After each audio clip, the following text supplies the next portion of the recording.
In this video, I will be going through my Game Week 5 team selection and I have some massive decisions to make.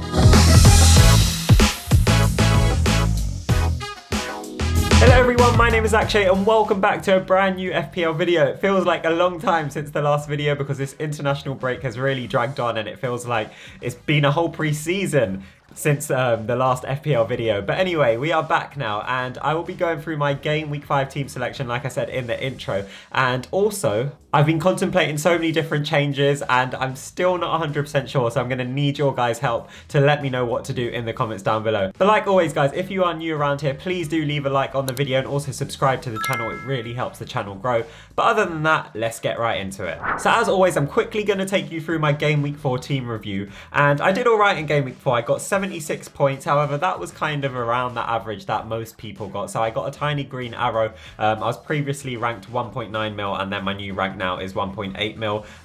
Quite a lot of the players on the team did okay. And then, well, it's pretty much 50-50. Half blanked and half did okay. Udogie got 5 points. Madison got 7 points. And Bomo got the clutch goal at the end for me. He got 8 points. And then Haaland, of course, banged a hat-trick for me. But he was pretty much everybody's captain, so that doesn't really mean much. Unfortunately, I had Mitoma on my bench. So that was a bit unlucky that I didn't get the 5 points from him. But hey, it wouldn't have made too much of a difference. So anyway, we move. Let's get on to my Game Week 5 team selection now. So as always, we'll start off in goal and defense. And a slight change in goal for me this week, I have Martinez. So I've bumped up Martinez instead of Sanchez this week, as I feel like Chelsea's defense is a bit rocky and their away form defensively, so their expected clean sheets defensively isn't the best. I think it's ranked around 15th, if I remember correctly, so it's not the best. And I'm basically just favouring Martinez because Aston Villa are home, and yeah, even though they've come off the back of a 3-0 loss against Liverpool,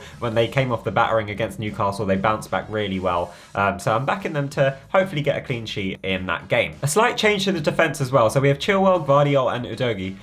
Last week I put Udogie as a sub and then he got auto-transferred in when Gvardiol didn't play, which was lucky for me. However, I've replaced him this week for Rico Henry because obviously Brentford have the harder fixture with Newcastle and Spurs are playing Sheffield United at home, so I'd back Udogie, I don't know how you say it, Udogie or Doggy, to get a few points in that game and hopefully get a clean sheet. And he's been playing in really attacking positions as well. He's got a couple of assists already this season, so yeah, I am backing him for Game Week 5. And then Gvardiol, I'm a bit sceptical about him. I know I said I wanted to put a Man City defender in to have some safety in there because they are very good at just keeping clean sheets, but the same trend is happening with last season where they're conceding the odd goal here and there. So it's been really annoying having him in my team, especially as he didn't even play the last game. It did benefit me in the end, but I am going to take the punt on him again and put him in my team. And then I have a little hint here, even though it's not on the screen yet. I have Estepinian as my first sub on the bench for my defenders actually.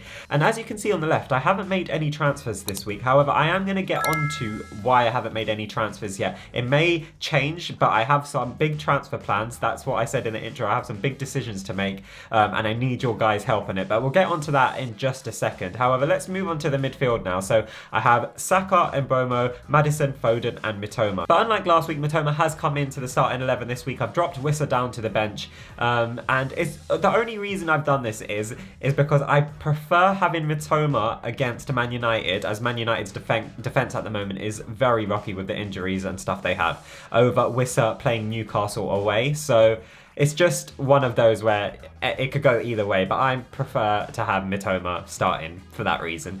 And then the rest of the team is just as standard: Saka, Mbomo, Madison and Foden. So Saka, there's been rumours that he's been suffering with an Achilles injury during the England camp and he might not play over the weekend, but we're just going to have to wait and see what Arteta says about that, because Arsenal try to be as secretive as they can with their injuries, just like they were trying to be with Thomas Partey until the Ghana national team basically broke the news that he was injured for the United game. So it's going to be a bit of a difficult one to gauge what happens with Saka just because of Arsenal being so secretive all the time.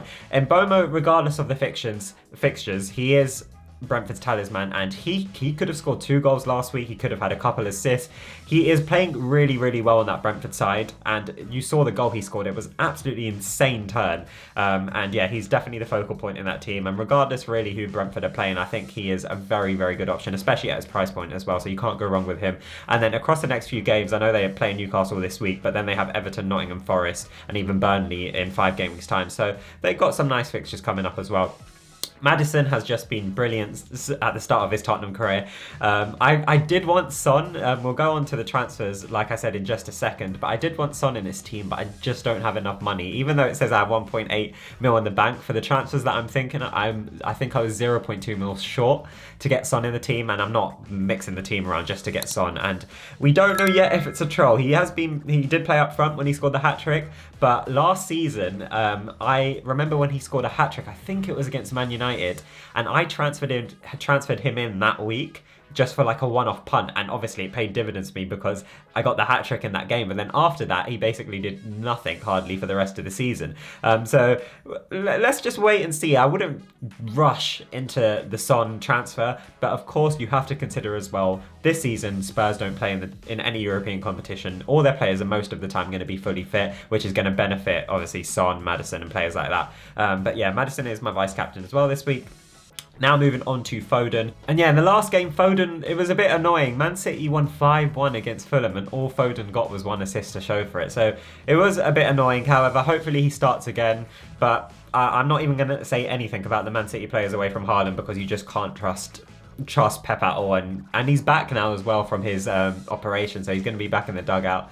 I don't know if that's going to make any difference at all. But yeah, we're just going to have to wait and see for the Man City asset. So hopefully he plays, fingers crossed. But now finally moving on to the attack and the subs. So up front, I have Nicholas Jackson and Haaland as my captain. And then on the bench, like I said, I've dropped Sanchez down, dropped Wissa down, and then also got Estepinian and Rico Henry. So Nicholas Jackson missed basically an open goal in Game Week 4. It was super frustrating being a Nicholas Jackson owner. But they do play Bournemouth, and Bournemouth are struggling a lot going into the start of the season. It is an away game, and like I said, Chelsea haven't been the best away in terms of clean sheets, but yeah, well, we got to see. That doesn't really affect Jackson, but we're going to have to see how he does. Hopefully he does score a couple goals. That would be nice, because he's the player with the most big chances missed at the moment in the whole league. And then Haaland's just off the back of a hat-trick. I don't think he's going to be slowing down anytime soon. So yeah, you would favour him in that West Ham fixture, although West Ham have been on good form at the moment.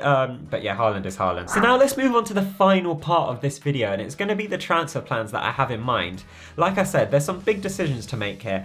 I don't want Brighton assets in my team at the moment because their fixture run is very difficult across the next 5 games.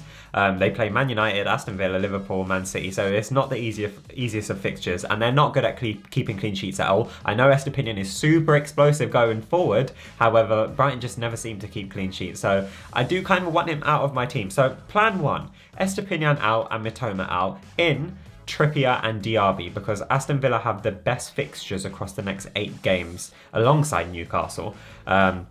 So that's option 1. It's going to be interesting to see what happens with Newcastle. Are they going to be rotating a lot once they play their first Champions League games and the Champions League starts? We don't know, but obviously Trippier's the captain. He's probably the most nailed on player in the whole team for Newcastle, but we're going to have to see how that plays out. And then Diaby, Aston Villa are also in Europe, so that's another interesting one to see how that plays out as well. However, he's started his Villa career amazingly. He's scoring goals, he's getting assists, so he's very explosive, but the only problem with Diaby is he doesn't play 90 minutes, so it's just something to consider with them two. Option 2 now, the same thing, Estepinian out and Mitoma out. And now for the players in, I'm thinking of Shah and Bruno Fernandes. So obviously, Shah allows me to have a Newcastle asset, a defender. I know they've only kept 3 clean sheets in the last 20 games, but look at those fixtures. They're bound to keep some clean sheets, but it's more hopium than anything. But yeah, Shah allows me to have a cheaper Newcastle defender in there. And then Bruno Fernandes, I am not backing Man United at all. I don't think they've started the season well. Well, they haven't started the season well at all. However, Bruno now is a little bit interesting. He's going to be playing right wing due to their problems in defence, midfield and stuff like that.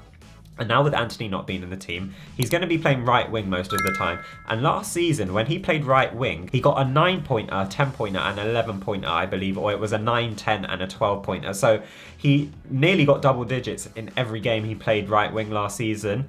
And he's just come off the back of having an absolutely amazing international break with Portugal as well. So it's something to consider here. He is going to be the main focal point in the United team, and with Højlund now probably going to be playing. I just found out that Martial only lasted 5 minutes apparently in training, and he got sent home because he got injured or something like that happened to him. So Højlund's most likely going to be starting up front.